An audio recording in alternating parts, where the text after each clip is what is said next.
This is a body bag covered in stickers. One reads, ALS is undefeated and the FDA is protecting us to death. ALS is 100% fatal 100% of the time. And that's why Mike Henson of Broken Arrow is packing his mask, risking his own health to lead a group of patients to protest outside the White House in the Health and Human Services building.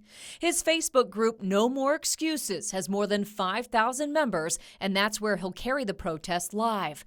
Unlike last year's protest, this year's group will be smaller because of the coronavirus. Still, their message is big, demanding fast approval for treatments showing great promise for ALS, like we've seen for coronavirus, instead of waiting years for FDA approval. There are at least 6 therapies, Shay, right now, 6, that could fundamentally transform this disease into a manageable condition for the first time in history. One treatment called NUROWN I first told you about in February. It uses an ALS patient's stem cells extracted from their spine, treats them in a certain way, and injects them back into their body. I introduce you to Mark Bedwell, who could run once again after receiving the treatment during the clinical trial.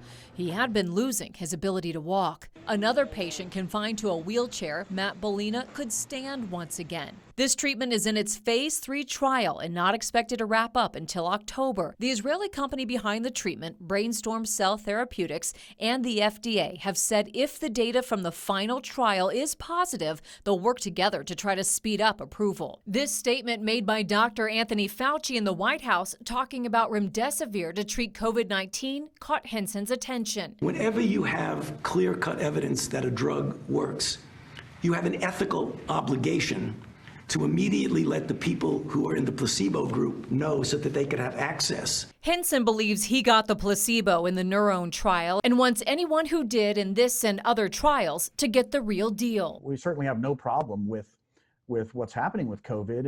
It's actually a good study in what can be done right when you want to do things right in the government. But for us, our contention is hey, ALS is just as devastating, if not more. For them to be doing all of this for COVID and nothing for ALS, it's inhumane, frankly. It's un-American.